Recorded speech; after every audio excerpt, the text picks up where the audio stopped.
We're told PayPal was a noble project to bring banking to the masses. That story is convenient, but incomplete. The real origin reads more like a startup thriller: people, ego, and a fierce hunt for product-market fit. This is where a handful of engineers and operators learned a lesson that would remake Silicon Valley.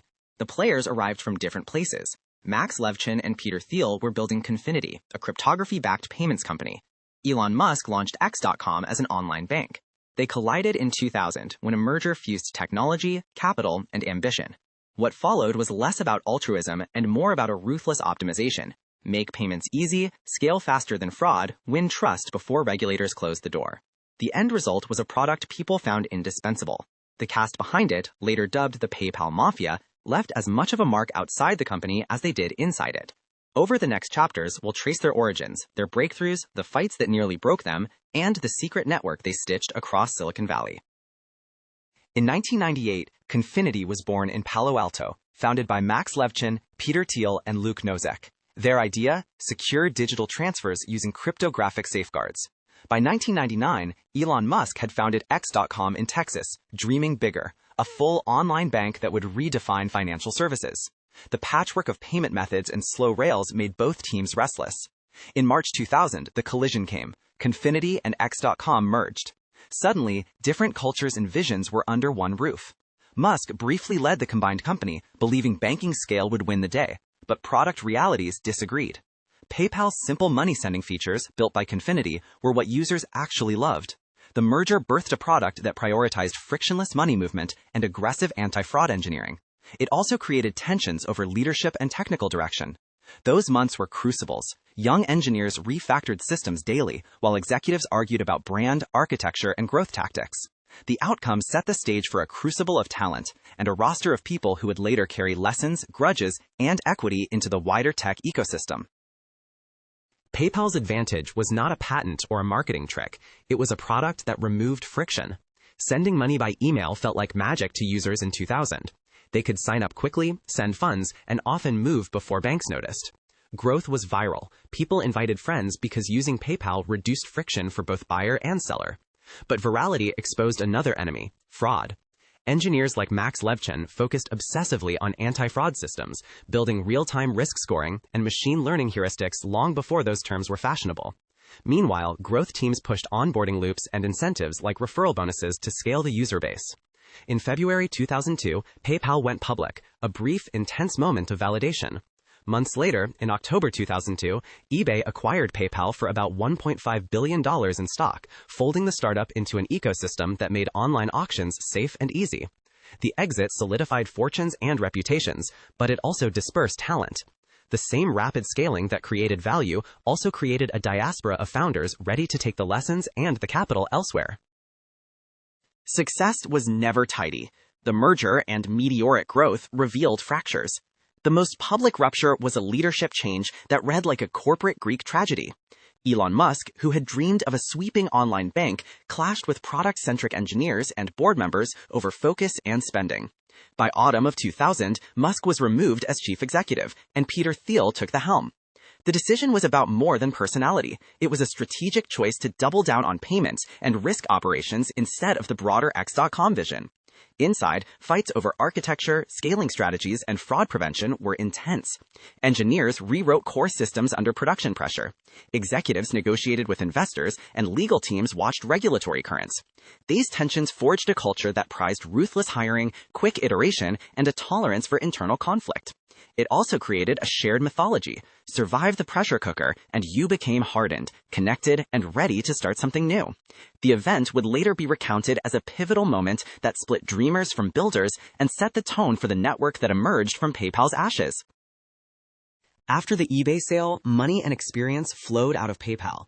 But what mattered more than cash was what the alumni carried: a playbook for building and scaling products quickly, an appetite for risk, and a network of trusted partners. Early PayPal figures became founders, investors, and advisors across new ventures. Peter Thiel co-founded Palantir and launched Founders Fund. Reid Hoffman went on to co-found LinkedIn and became a prolific investor. Max Levchin built new companies and later founded Affirm. David Sachs created Yammer, Jeremy Stoppelman co-founded Yelp, and Chad Hurley and Steve Chen helped start YouTube. Roelof Botha joined Sequoia as a partner, turning startup know-how into venture influence. These moves were not random. They were coordinated by relationships shaped in pressure cooker meetings, late-night debugging sessions, and shared successes and failures. The PayPal network could seed deals, recruit executives, and move capital with unusual velocity. Over the next decade, this constellation seeded some of the most important companies in Silicon Valley, changing how startups raised funds and hired talent. The PayPal Mafia didn't just found companies. They became gatekeepers in a new Silicon Valley economy. With exits came capital, and with capital came influence. Founders Fund and other vehicles funneled investments into companies led by former colleagues. Sequoia's Roloff Botha helped steer deals toward PayPal alumni. The network's informal norms, favoring former coworkers and trusted collaborators, accelerated funding cycles and concentrated opportunities. That dynamic had pros and cons. On the positive side, investors could move fast, and teams with shared history executed quickly. On the negative side, the concentration of power helped create echo chambers where certain business models were privileged. Nonetheless, the PayPal network funded generational companies and shaped hiring practices, product expectations, and even political influence. Several members became public intellectuals and political donors, extending their impact beyond tech into policy and finance. The result was a web where social capital translated to financial capital, and where a shared origin story reinforced mutual support for decades. Not every project succeeded. The story is as much about failures as it is about triumphs. Slide, an early Max Levchin venture, struggled before being acquired. Some companies fizzled or pivoted under pressure.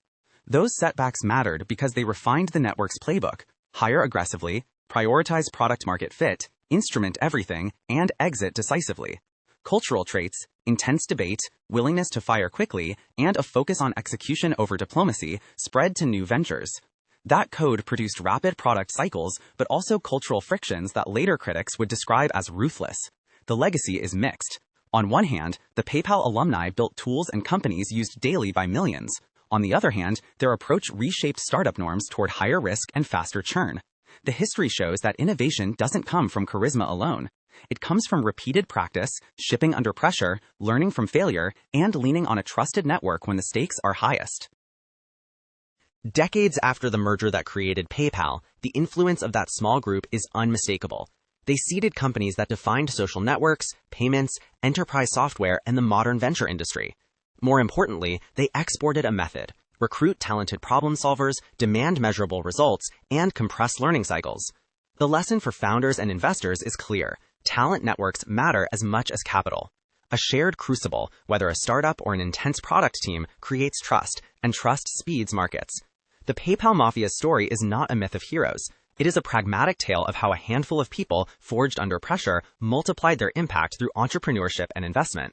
If you're building or backing the next big idea, remember this: your product must solve something obvious, your team must survive the pressure cooker, and your relationships will be the capital that follows. That is both their legacy and their cautionary tale. I hope this deep dive gave you a new perspective on the strategies and the relentless mindset behind these global icons. If you enjoy deconstructing business empires and tech legends in this Tech Archive style, make sure to hit that subscribe button and turn on all notifications. That way, you will never miss a new blueprint of history.